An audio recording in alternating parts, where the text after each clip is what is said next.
নমস্কাৰ সকলোকে divine number হিলিঙলৈকে মই সুভাষ ভট্টাচাৰ্য আদৰণি জনাইছোঁ আৰু সকলোকে নমস্কাৰ জনাইছোঁ। আজি এটা বিশেষ খুব কাম কৰা প্ৰতিকাৰ ৰিমেডি এটা মই দিবলৈ ওলাইছোঁ। যিখিনি মানুহ বেচিকেলি মানসিক ডিষ্টাৰ্বেঞ্চত থাকে বা যিকোনো কাৰণতে ঋণাত্মক এনাৰ্জিৰ কবলত থকা বুলি আমি ভাবোঁ, এনজাইটি, ডিপ্ৰেশ্যন, এইখিনি মানুহৰ কাৰণে কৰি চাব। 2 মাহ খুব ডেডিকেটেডলি কৰিব, কিন্তু ৰিজাল্ট 100% পাব, চাই ল'ব। ৰিমেডিটো এনেকুৱা, আচলতে মানুহ এজন মানসিকভাৱে যিকোনো যেতিয়া এফ্লিকশ্যন বা বেয়া অৱস্থাত ভোগে, তাৰ প্ৰথম আৰু প্ৰধান কাৰণটোৱে হ'ল সেই মানুহজনৰ কুণ্ডলীত চন্দ্ৰৰ অৱস্থিতি। বিভিন্ন কাৰণত চন্দ্ৰৰ অৱস্থিতি বেয়া বুলি কোৱা যায়। তাৰ ভিতৰত কিছুমান যোগ, কিছুমান লিংক খুব বেছি বেয়া বুলি ভবা যায় আমাৰ। সেই ক্ষেত্ৰত বেছি বেয়া সকলেও কৰিব, অলপ বেয়া সকলেও কৰিব। যিবিলাকে জেনেৰেলি গম পাব, এইটো একদম ষ্ট্ৰেইট ইণ্ডিকেশ্যন। যদি মেণ্টেল বেছি ডিপ্ৰেশ্যনত থাকে, কোনোবা নিগেটিভ এনাৰ্জিৰ কবলত থকা যেন লাগে, কোনোবাই কিবা কৰিছে, কিবা হৈছে, এনেধৰণৰ কবলত থকা যেন ভাবে, তেতিয়া নিশ্চিন্ত মনে থাকক। আপোনাৰ কুণ্ডলী চেক কৰিলেও গম পাব, আৰু চেক নকৰাকৈ আপুনি কনফাৰ্ম থাকিব পাৰে যে ক'ৰবাত আপোনাৰ চন্দ্ৰ অকণমান এফ্লিকশ্যন আছে। সেইটো ডিপেণ্ড কৰিব ইণ্টেনচিটিৰ ওপৰত। বেছি ইণ্টেনচিটিত যদি বেয়া ডাইৰেকশ্যনত থাকে, আপুনি এই বস্তুবিলাক বেছিকৈ ফিল কৰিব। যদি কম ইণ্টেনচিটিত থাকে, সেইটো কমকৈ ফিল কৰিব। এতিয়া এই চন্দ্ৰ এনেকুৱা অৱস্থাত থাকিলে তাৰ বেছিক যিটো ৰিমেডি, খুব ভাল ৰিমেডি বেছিক যদিও, এইটো আপোনালোকে কৰি চাব পাৰে। ডেডিকেটেডলি কৰিব। এটলিষ্ট মই এটা মন্ত্ৰ দিম, এই মন্ত্ৰটো পঢ়াৰ সময়ত কমপ্লিট মন্ত্ৰটো ধ্যান ৰাখিব, আপোনাৰ এফাৰ্মেশ্যনত ধ্যান ৰাখিব, পজিটিভ চিন্তাত থাকিব, মূৰত বেলেগ চিন্তা সোমাই নাৰাখিব। মন্ত্ৰটো হ'ল মহামৃত্যুঞ্জয় মন্ত্ৰ। এতিয়া মহামৃত্যুঞ্জয় মন্ত্ৰ বুলি কওঁতে, মহামৃত্যুঞ্জয় মন্ত্ৰ 4 প্ৰকাৰৰ কওঁ আমি।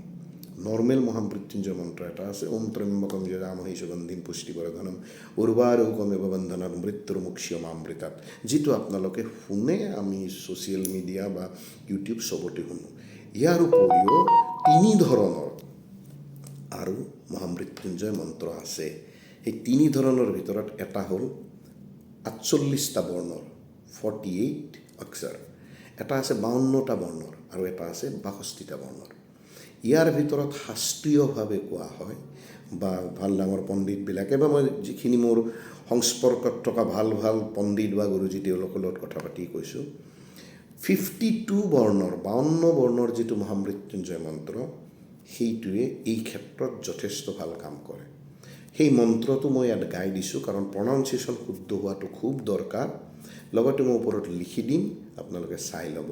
কণ্টিনিউৱাছ 2 মাহ মিনিমাম কৰিলেই আপুনি দেখা পাব ডিফাৰেঞ্চ। কিন্তু মই যিখিনি কথা কৈছোঁ সেইখিনি ফ'ল' কৰিব। যে কিবা মূৰত বেলেগ চিন্তা কৰি থাকিম, বেলেগ ভাবি থাকিম, টাইম আপোনাৰ সুবিধামতে টাইম ল'ব, যি টাইমত আপুনি ভাবে। কিন্তু নিজৰ শোৱা বিচনাত বহি এই মন্ত্ৰটো নাগাব। হয় মন্দিৰত যাব, কোনোবা শিৱ মন্দিৰত যাব, নহ'লে আপোনাৰ ঘৰৰ এটা বেলেগ ৰুম লৈ ল'ব, ভাল ৰুম, পৰিষ্কাৰ পৰিচ্ছন্ন ৰুম। মন্ত্ৰটো হ'ল 52 বৰ্ণৰ যিটো মহামৃত্যুঞ্জয় মন্ত্ৰ। মন্ত্ৰটো হ'ল প্ৰনাউন্সিয়েশ্যন ৱাইজ ওম হ্ৰং জুৰ শহ ওম ভূৰ্ভুবস্বঃ ওম ওম ত্ৰয়ম্বকম যজামহে সুগন্ধিম পুষ্টিবর্ধনম উর্বারুকমিব বন্ধনাৎ মৃত্যুর্মুক্ষীয়মামৃতাৎ ওম শঃ ওম ভুব ভূ ওম শঃ জুং হ্রং ওম। এইটো হ'ল কমপ্লিট মন্ত্ৰটো। মই লিখি দিম ওপৰত, আপোনালোকে শুনিব, গাব। কমচে কম 2 মাহ 3 মাহ গালে আপোনালোকে ইয়াৰ ৰিজাল্ট দেখা পাব। খুব ভাল। মহাদেৱৰ ওপৰত বিশ্বাস ৰাখিব, সম্পূৰ্ণ শুদ্ধ হ'ব, চিয়'ৰ, 100% চিয়'ৰ। নমস্কাৰ, লগ পাওঁ।